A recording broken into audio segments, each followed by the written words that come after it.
नमस्कार छात्रों, मैं अनुज श्रीवास्तव एक बार फिर से आप सभी का अपने YouTube चैनल जीके आर्ट पे बहुत बहुत स्वागत करता हूं। जैसा कि आप सभी अभी मेरे एंशिएंट हिस्ट्री से धर्म चैप्टर को पढ़ रहे हैं और धर्म चैप्टर से मैं बौद्ध धर्म की कंप्लीट पढ़ाई अभी तक करा चुका हूं। इसके लिए मैंने अभी तक बौद्ध धर्म से रिलेटेड मैंने 3 वीडियो अपलोड किया है और उन तीनों वीडियो के माध्यम से आप बौद्ध धर्म से संबंधित जितने भी प्रश्न हैं उन सभी प्रश्नों को अच्छे ढंग से समझने का प्रयास करें ताकि आपको एग्ज़ाम में बौद्ध धर्म से संबंधित कोई भी सवाल पूछा जाए तो वहाँ पे आपको किसी प्रकार की परेशानी न होने पाए। तो बौद्ध धर्म काफ़ी लोकप्रिय धर्म हुआ था और इसके बारे में वो सभी प्रकार की विषय वस्तुओं पर एक एक करके मैंने चर्चा करते हुए 3 वीडियो अपलोड किया। आज मैं बौद्ध धर्म से आगे बढ़ते हुए जैन धर्म के बारे में आपको बताऊंगा। जैन धर्म जो कि संसार में बहुत ज़्यादा इसको मानने वाले लोग नहीं हैं और उसके कुछ वजह हैं जिसके बारे में मैं चर्चा करूंगा।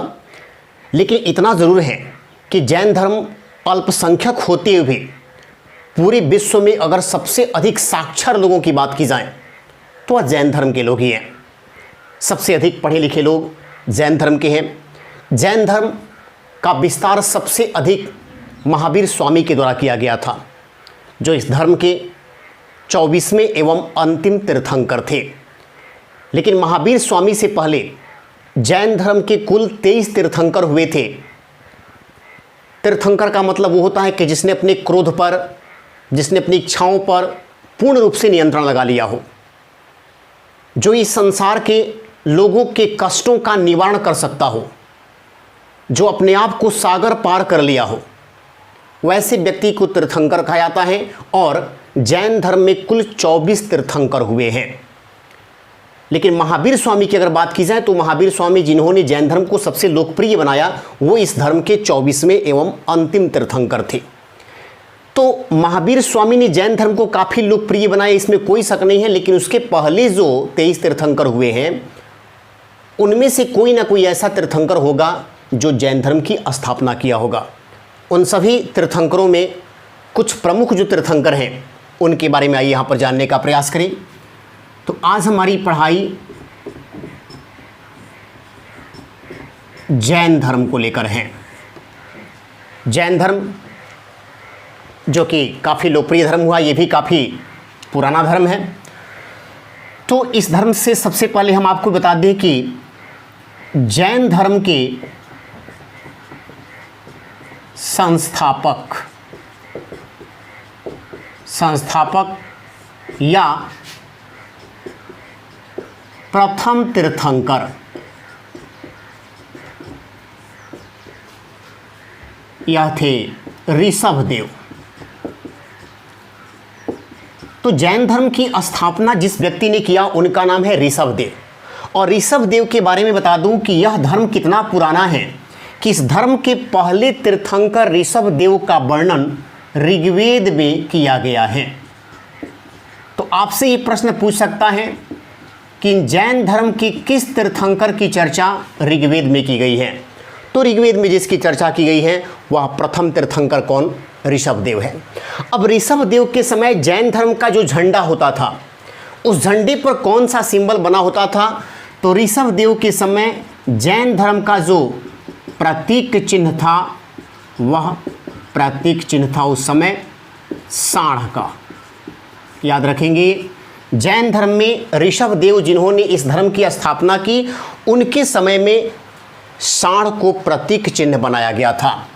अब आइए थोड़ा सा हम दूसरे जैन तीर्थंकर के बारे में जानने का प्रयास करें।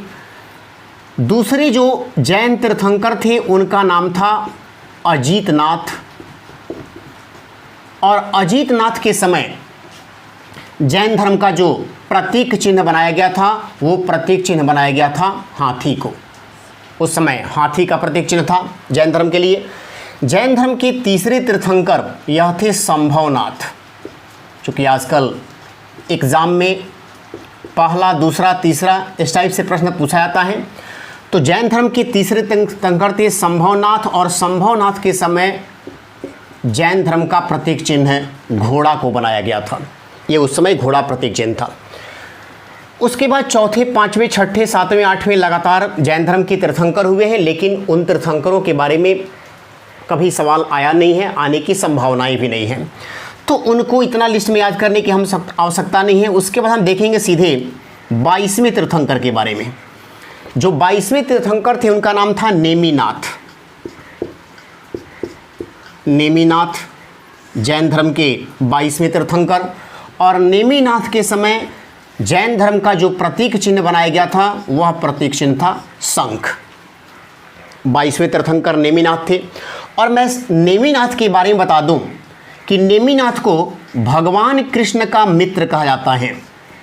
भगवान कृष्ण का मित्र कहलाते हैं नेमिनाथ। तो नेमिनाथ जैन धर्म के 22वें तीर्थंकर, इनके समय जैन धर्म का प्रतीक चिन्ह शंख।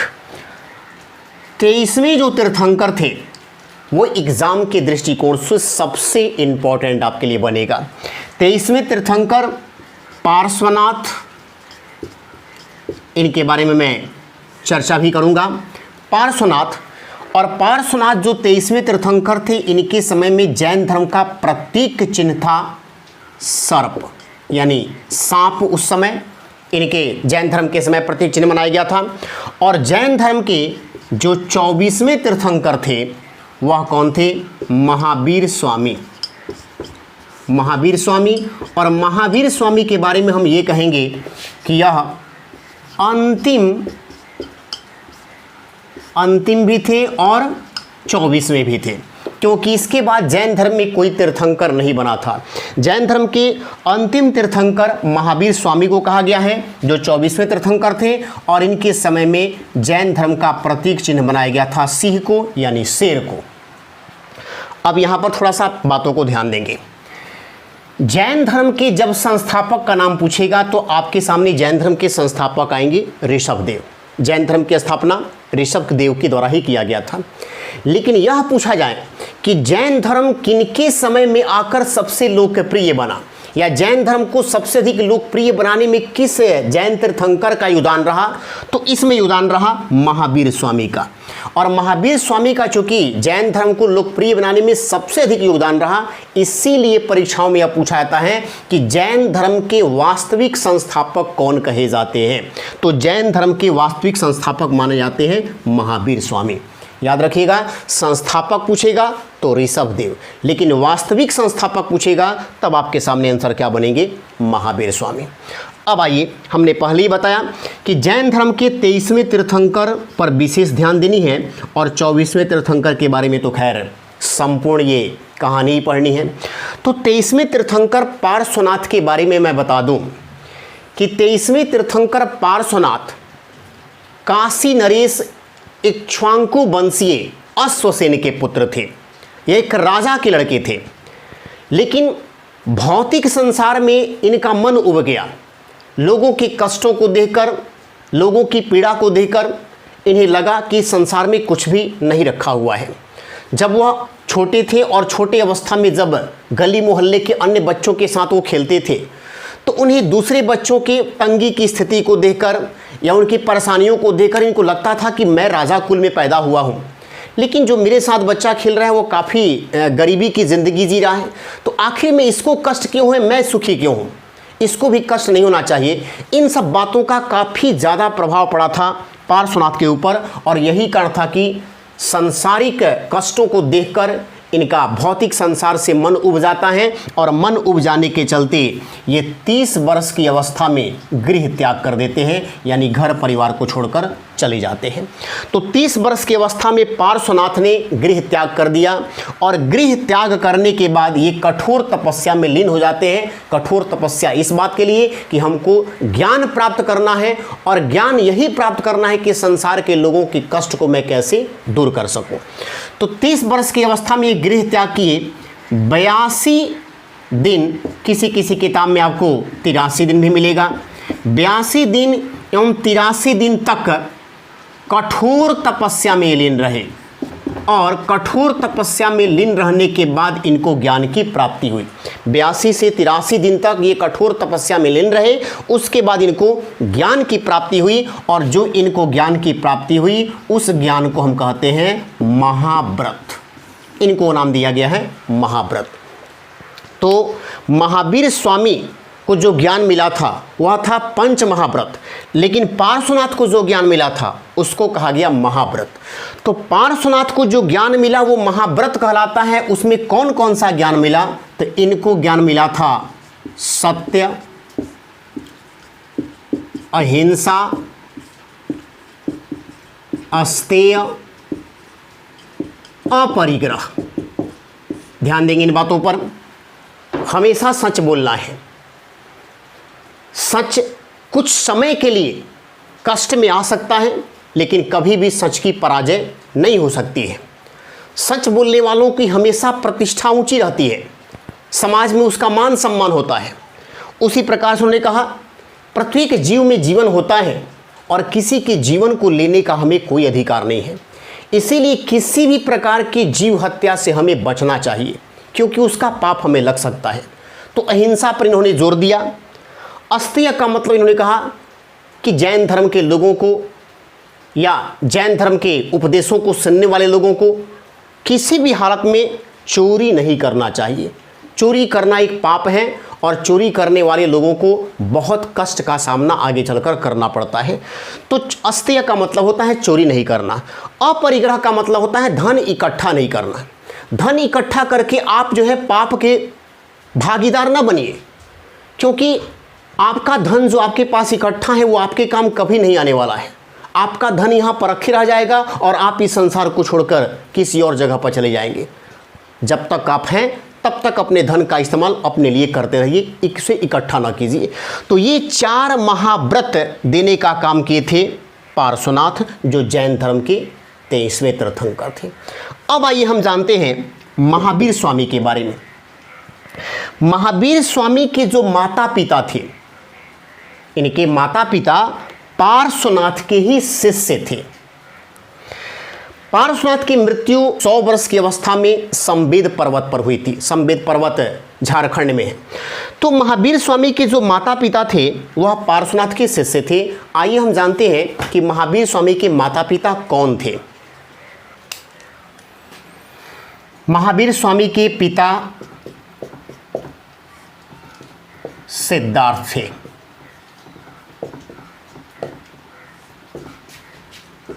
और ये ज्ञात्रिक कुल में जन्म लिए थे। तो महावीर स्वामी के पिता का नाम सिद्धार्थ, ज्ञात्रिक कुल के रहने वाले राजा थे सिद्धार्थ। महावीर स्वामी का जन्म भी एक राजा के घर में ही हुआ था। मैं आपको यही बता दूं कि महावीर स्वामी की जो माता थी उनका नाम था त्रिशला। और त्रिशला कौन थी? तो यह थी लिच्छवी नरेश चेटक की बहन। लिच्छवी नरेश चेटक की बहन। तो महावीर स्वामी के पिता का नाम सिद्धार्थ। थोड़ा सा यहाँ पर गौर कीजिएगा। आपने बौद्ध धर्म पढ़ा और बौद्ध धर्म में मैंने गौतम बुद्ध के बारे में बताया था। और गौतम बुद्ध के बारे में मैंने बताते हुए इस बात को बताया था कि गौतम बुद्ध के बचपन का नाम भी क्या था? सिद्धार्थ। तो यहाँ पर आप इस पॉइंट को ध्यान देंगे। यहाँ पर कंफ्यूजन कराया जा सकता है आपको एग्जाम में। गौतम बुद्ध के बचपन का नाम सिद्धार्थ, महावीर स्वामी के पिता का नाम भी सिद्धार्थ। माता त्रिशला लिच्छवी नरेश चेटक की बहन। लिच्छवी नरेश कौन थी? तो आप प्राचीन भारत के सबसे पुराने वंश हर्यक वंश का नाम सुने होंगे। हर्यक वंश में इस भारत पर शासन करने वाला जो सबसे प्राचीन राजा था वह था बिंबिसार, जिन्होंने हर्यक वंश की स्थापना की थी। तो बिंबिसार भारत का एक ऐसा सम्राट हुआ जिसने साम्राज्य विस्तार की नीति के लिए युद्ध का सहारा नहीं लिया। वह प्राचीन भारत के इतिहास में पहला ऐसा सम्राट था जिसने अस्थायी सेना की नींव रखी थी और साथ ही साथ वैवाहिक संबंधों के माध्यम से क्षेत्र विस्तार किया करता था। यानी जिस क्षेत्र को उसे जीतकर अपने राज्य में मिलाना है, अपने मगध राज्य में मिलाना था, उसने दूसरे तरह की नीति को अपनाया, क्योंकि उसे पता था कि युद्ध में जीत भी हो सकती है और हार भी हो सकती है। अगर जीत गए तब तो वो क्षेत्र हमारे मगध साम्राज्य में मिल जाएगा, लेकिन अगर हार गए तो हमें अपने में से कुछ हिस्सा उसको देना पड़ेगा।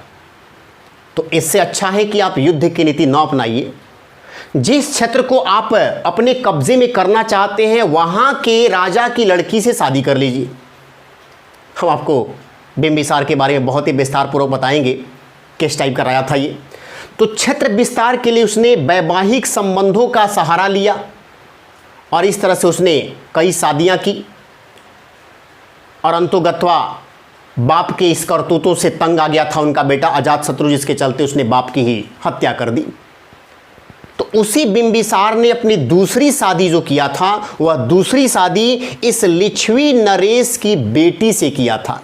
लिच्छवी नरेश चेटक की बेटी से किया था जिसका नाम था चेलहाना। तो चेलहाना लिच्छवी नरेश चेटक की बेटी थी जिसकी शादी बिंबिसार से हुई थी, लेकिन ये जो त्रिशला है वह लिच्छवी नरेश चेटक की बहन है और इसी त्रिशला और सिद्धार्थ से पुत्र पैदा हुए थे महावीर स्वामी। तो आप समझ सकते हैं कि महावीर स्वामी और बिंबिसार के बीच में कुछ है संबंध आएगा। आप रीजनिंग में इस संबंधों को देख लीजिएगा कि कौन सा संबंध आएगा। लेकिन हम आपको यही बता दें कि बिंबिसार भारत का वो सम्राट था, एक ऐसा सम्राट रहा जिसके समकालीन गौतम बुद्ध भी थे और जिसके समकालीन महावीर स्वामी भी थे। यानी जिस समय बिंबिसार शासन करता था उनके शासनकाल में महावीर स्वामी भी रहा करते थे और उन्हीं के शासनकाल में गौतम बुद्ध भी रहा करते थे। तो लिच्छवी नरेश चेटक की बहन थी त्रिशला और इन दोनों से ही जो पुत्र पैदा हुआ वह पुत्र कौन बना? महावीर स्वामी। लेकिन हम आपको बता दें कि इस महावीर स्वामी का बचपन का नाम महावीर स्वामी नहीं था। महावीर स्वामी का बचपन का नाम था वर्धमान। जब सिद्धार्थ और त्रिशला से महावीर स्वामी का जन्म होता है तो इनके जन्म के बाद इनका नाम वर्धमान रखा गया। और वर्धमान इसलिए रखा गया क्योंकि वर्धमान का मतलब होता है धन दौलत की तरक्की होना। ऐसा कहा जाता है कि जब महावीर स्वामी का जन्म हुआ तो उनके घर में काफ़ी धन दौलत की तरक्की हुई थी, इसीलिए माता पिता ने अपने पुत्र का नाम वर्धमान रखा था। तो ये महावीर स्वामी के बचपन का नाम है। अब देखिए जन्म कब हुआ, तो महावीर स्वामी के अगर हम जन्म की बात करें तो इनका जन्म हुआ था 599 ईस्वी पूर्व और अगर मृत्यु की बात करें तो इनका मृत्यु हुआ था 527 ईस्वी पूर्व। याद रखिएगा, ये दोनों ही जो जन्म और मृत्यु की बातें कही गई हैं, ये दोनों बातें किस माध्यम से कही गई हैं? तो ये ट्रेडिशनल रूप से परिचालित है, यानी परंपरागत। जैन धर्म के लोग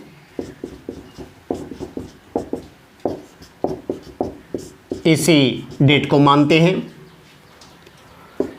कि महावीर स्वामी का जन्म 599 ईस्वी पूर्व में हुआ था और मृत्यु 527 ईस्वी पूर्व में हुआ था।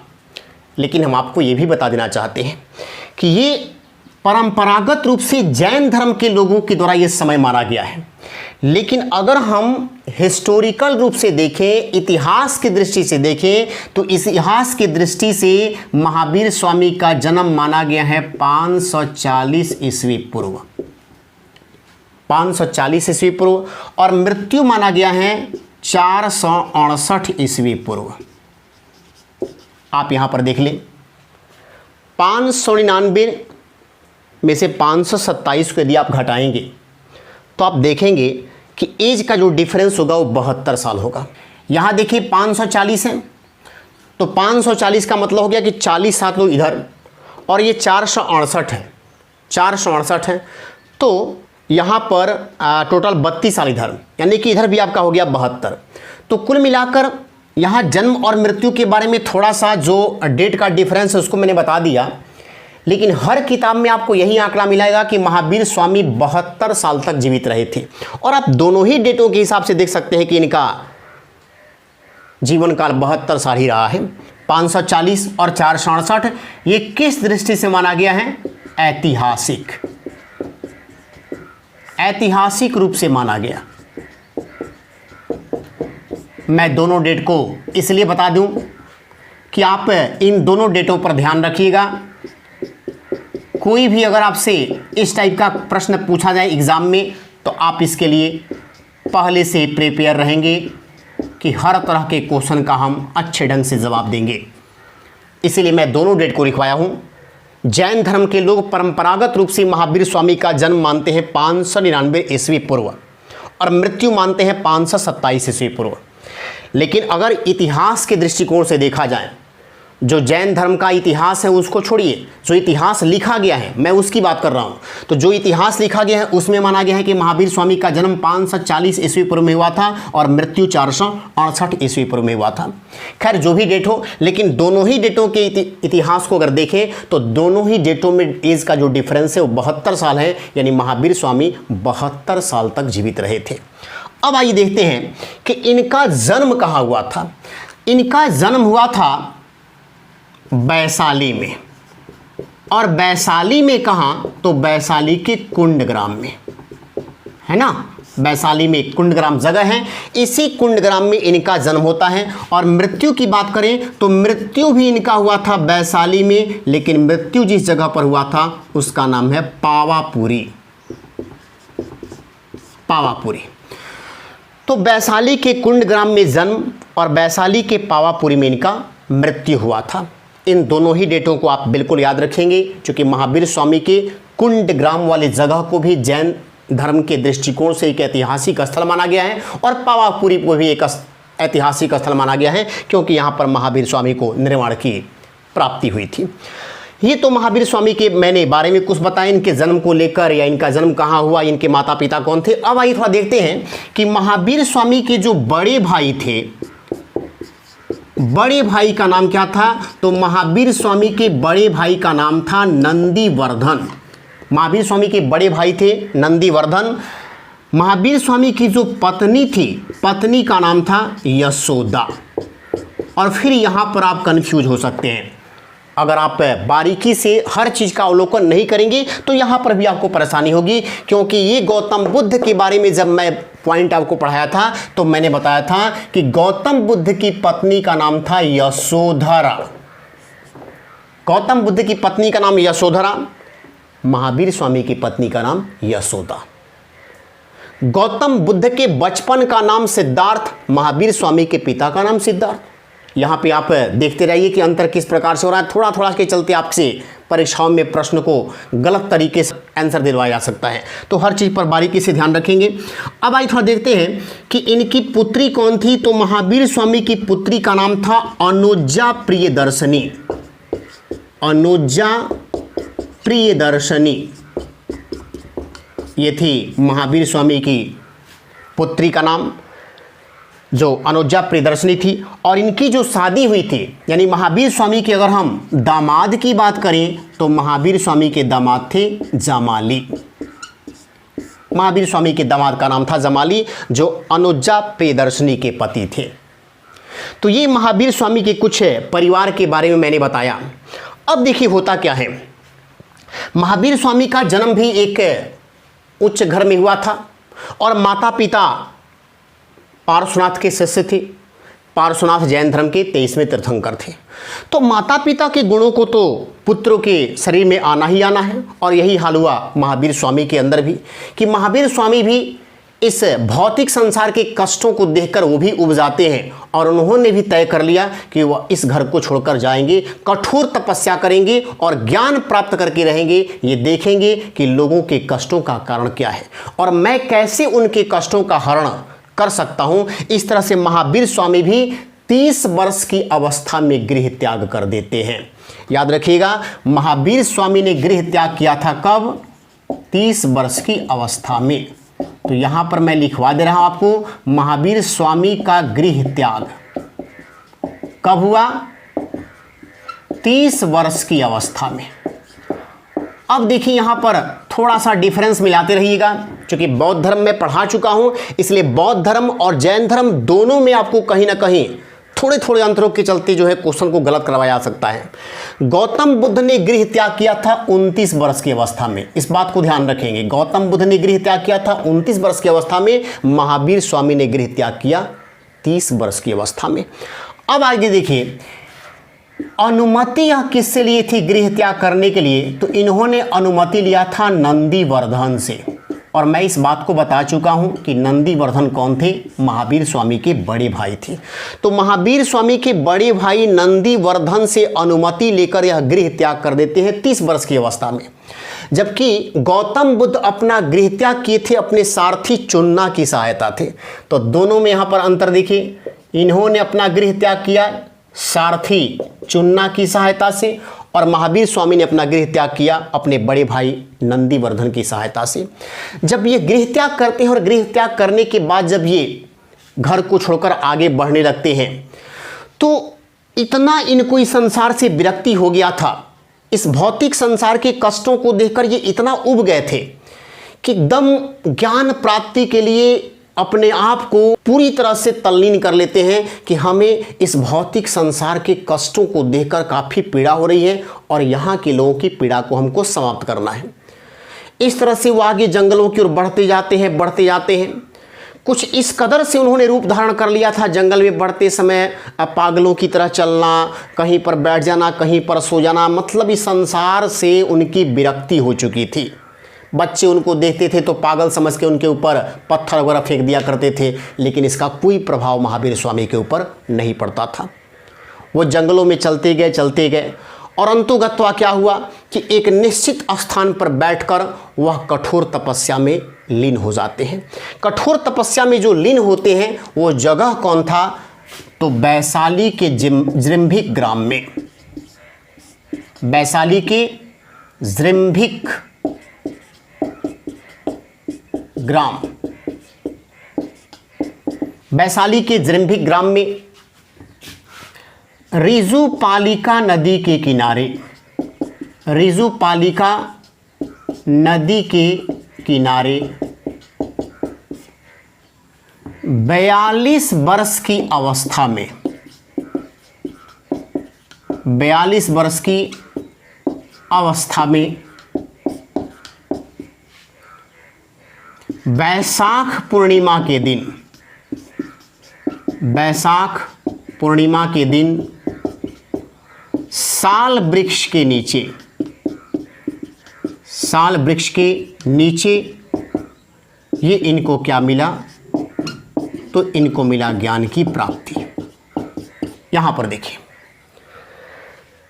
जब ये जंगलों की ओर बढ़ते जाते हैं तो वैशाली के जृंभिक ग्राम में बैठते हैं और तपस्या में लीन हो जाते हैं। तपस्या में 1 साल तक लीन रहते हैं और इस कदर लीन रहते हैं कि इनके शरीर पर से कपड़ा फट गया था, निर्वस्त्र हो गए, लेकिन कपड़ा फट गया, उन्होंने कपड़ा भी नहीं बदला। कठोर तपस्या में लीन रहते हैं और कठोर तपस्या में लीन रहते हुए इन्होंने 42 वर्ष की अवस्था में जाकर ज्ञान की प्राप्ति की थी। 42 वर्ष की अवस्था में ज्ञान की प्राप्ति हुई, जबकि गौतम बुद्ध को ज्ञान की प्राप्ति कितने वर्ष की अवस्था में हुई थी? 35 वर्ष की अवस्था में। तो ध्यान देंगे यहाँ पर 29 वर्ष की अवस्था में गौतम बुद्ध घर से निकले थे, 35 वर्ष की अवस्था में इनको ज्ञान की प्राप्ति हुई, यानी कि 6 वर्ष लगा। महावीर स्वामी 30 वर्ष की अवस्था में घर से निकलते हैं और 42 वर्ष की अवस्था में इनको ज्ञान की प्राप्ति हुई, यानी कि 12 वर्ष लगा। 12 वर्षों तक जंगल में ये भटकते रहे, तब जाकर इनको ज्ञान की प्राप्ति हुआ था। अब देखिए, इनको ज्ञान की प्राप्ति कहाँ होता है? तो रिजुपालिका नदी के किनारे। जबकि गौतम बुद्ध को ज्ञान की प्राप्ति हुआ था निरंजना नदी के किनारे, निरंजना जिसको आजकल हम फल्गु नदी कहते हैं। तो गौतम बुद्ध को ज्ञान की प्राप्ति निरंजना नदी के किनारे, महावीर स्वामी को ज्ञान की प्राप्ति रिजुपालिका नदी के किनारे। गौतम बुद्ध को जो ज्ञान मिला था वह बोध गया में मिला था, जबकि इनको जो ज्ञान मिला था वो वैशाली के जृंभिक ग्राम में मिला। गौतम बुद्ध का भी ज्ञान प्राप्ति वैशाख पूर्णिमा के दिन हुआ था, महावीर स्वामी का भी ज्ञान प्राप्ति वैशाख पूर्णिमा के दिन ही हुआ था। लेकिन दोनों में देखिए अंदर क्या है। गौतम बुद्ध का जन्म भी वैशाख पूर्णिमा को, ज्ञान प्राप्ति भी वैशाख पूर्णिमा को और मृत्यु भी वैशाख पूर्णिमा को। यही कारण है कि बौद्ध धर्म का सबसे बड़ा त्यौहार वैशाख पूर्णिमा को ही माना गया है। वैशाख पूर्णिमा उनके लिए सबसे बड़ा त्यौहार है। और यहाँ पर देखें, महावीर स्वामी को ज्ञान की प्राप्ति साल वृक्ष के नीचे हुई थी, जबकि गौतम बुद्ध को ज्ञान की प्राप्ति पीपल वृक्ष के नीचे हुई थी। तो यहां भी दोनों में अंतर देखिएगा, बुद्ध को ज्ञान की प्राप्ति पीपल वृक्ष के नीचे, महावीर स्वामी को ज्ञान की प्राप्ति साल वृक्ष के नीचे। गौतम बुद्ध का संबंध भी साल से है, लेकिन गौतम बुद्ध का जन्म हुआ था साल वृक्ष के नीचे। गौतम बुद्ध का जन्म हुआ था साल वृक्ष के नीचे, महावीर स्वामी को ज्ञान की प्राप्ति हुई थी साल वृक्ष के नीचे। जब इनको ज्ञान की प्राप्ति हो जाती है तो इनको कौन सा ज्ञान मिलता है? तो इनको ज्ञान मिलता है पंच महाव्रत। अब यहां पर देखेंगे, इनको ज्ञान पंच महाव्रत मिला। अब ये पंच महाव्रत क्या है और इस ज्ञान में इनको कौन सी ऐसी बातें मिली जिसके माध्यम से वो संसार के लोगों के कष्टों का अंत करने वाले थे? तो जो इनको ज्ञान मिला पंच महाव्रत, उसमें इनको 5 ज्ञान मिला। पंच महाव्रत में 5 ज्ञान मिला। कौन कौन? तो सत्य, अहिंसा, अस्तेय, अपरिग्रह, ब्रह्मचर्य। यहां पर देखें, जैन धर्म के 23वें तीर्थंकर जो पार्श्वनाथ थे, उनको जो ज्ञान मिला उनको कहा जाता है महाव्रत। और महाव्रत में उनको 4 ज्ञान मिला था, सत्य, अहिंसा, अस्तेय और अपरिग्रह। लेकिन महावीर स्वामी का ज्ञान कहलाता है पंच महाव्रत, यानी इनको 5 ज्ञान मिला। और 5 ज्ञान में हम कहेंगे कि पार्श्वनाथ से इनको जो एक अतिरिक्त ज्ञान मिला वो कौन सा था? ब्रह्मचर्य। इन्होंने कहा कि जैन धर्म में अगर निर्वाण की प्राप्ति करनी है तो ब्रह्मचर्य का भी पालन करना जरूरी है। जैन धर्म में 2 चीजों पर काफी विशेष ध्यान दिया गया, अहिंसा और ब्रह्मचर्य। अहिंसा का मतलब यह होता है कि आपको किसी जीव की हत्या नहीं करनी है। लेकिन महावीर स्वामी के शब्दों में अगर अहिंसा की परिभाषा को देखें तो महावीर स्वामी ने यह कह दिया था कि केवल हिंसा नहीं करना ही अहिंसा नहीं है, बल्कि अपनी बातों से अगर आप किसी को कष्ट पहुंचाते हैं तो वह भी हिंसा है। और यदि वह हिंसा है तो आप वहां पर अहिंसा का पालन नहीं कर रहे हैं, अर्थात अपनी बातों से किसी को कष्ट भी नहीं पहुंचाना है। और ब्रह्मचर्य का मतलब, अधिकांश लोग यही समझते हैं कि ब्रह्मचर्य का मतलब होता है शादी नहीं करना, जीवन भर सन्यासी बनकर रहना। लेकिन महावीर स्वामी ने ब्रह्मचर्य का जो परिभाषा दिया था जैन धर्म के लोगों के लिए, उन्होंने इस बात को स्पष्ट किया कि जैन धर्म में ब्रह्मचर्य का मतलब ये नहीं कि शादी नहीं करना। आप ब्रह्मचर्य का पालन शादी करके भी कर सकते हैं, यानी सन्यासी रहें या ब्रह्मचर्य का पालन करें यह जरूरी नहीं है। आप गृहस्थ जीवन अपनाकर भी ब्रह्मचर्य का पालन कर सकते हैं, क्योंकि ब्रह्मचर्य का मतलब ये होता है कि पराई स्त्री के प्रति आपके मन के अंदर कोई बुरा विचार नहीं आना चाहिए।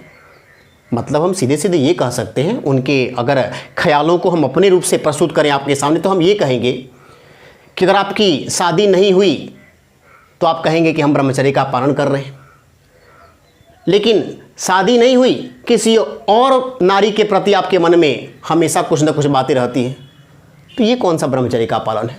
आप शादी नहीं कर रहे हैं, ब्रह्मचर्य का पालन कर रहे हैं, आज दूसरे स्त्री के प्रति आपके मन में हमेशा कोई बुरा विचार आ ही रहा है, तो वहाँ पर ये ब्रह्मचर्य नहीं है।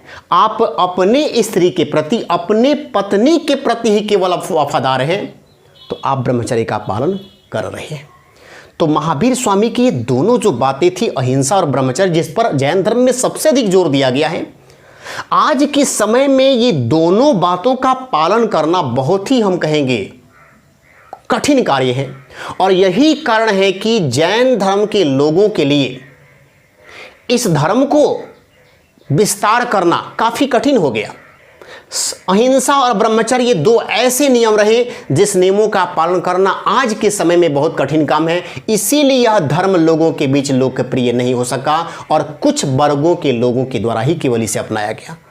अधिकांशतः हम कहेंगे कि जैन धर्म के लोगों को व्यापारी वर्ग के लोगों ने अपनाया, मध्यम वर्ग के लोग, किसान वर्ग के लोग इस प्रकार की बातों का पालन कर पाए, आज के समय में संभव नहीं है। इसीलिए हम कहेंगे कि जैन धर्म एक अल्पसंख्यक धर्म बनकर रह गया, क्योंकि इसको कुछ लोग ही अपना सके। अब जीव हत्या हम नहीं करेंगे, अपनी बातों से किसी को कष्ट न पहुंचे, ये आज के समय में कैसे संभव है? हम ऐसी कोई बात बोल रहे हैं जिस बातों से हमको लग रहा है कि हमारी बातों में कोई ऐसा चीज़ नहीं है जिससे सामने वाले व्यक्ति को कोई तकलीफ हो सकती है, लेकिन उसके आपकी बातों के चलते उसको तकलीफ ही पहुँच गया। तो यहाँ पर हिंसा हो गई मुझसे, हिंसा हो गई तो आप जैन धर्म के लायक अब नहीं हैं। यहाँ ब्रह्मचर्य का मतलब देखिए क्या है, कितना कठिन काम है आज के समय में। पराई स्त्री के प्रति मन में कोई बुरा विचार आना ही नहीं चाहिए। खैर ये तो अच्छी बात है, नहीं आनी चाहिए, लेकिन इतना आज के समय में व्यवहारिक नहीं है।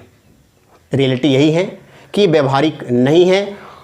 यही कारण है कि जैन धर्म पूरे विश्व में लोकप्रिय नहीं बन सका। अब महावीर स्वामी को जब ज्ञान की प्राप्ति होती है तो ज्ञान प्राप्ति के बाद महावीर स्वामी का नाम क्या पड़ता है और इस ज्ञान को किस प्रकार से लोगों के बीच उपदेश देकर समझाते हैं, इस सारे प्रकरणों को हम पढ़ेंगे अब अगली क्लास में। तब तक मेरे आप क्लास के वीडियो को एंजॉय करते रहिए। छात्रों मैं आपसे ये कहूँगा कि प्लीज़ आप अधिक से अधिक वीडियो को शेयर करने का प्रयास करें ताकि दूसरे लोग भी इस वीडियो को देखकर अपनी पढ़ाई की लेवल को बेहतर कर सकें। धन्यवाद।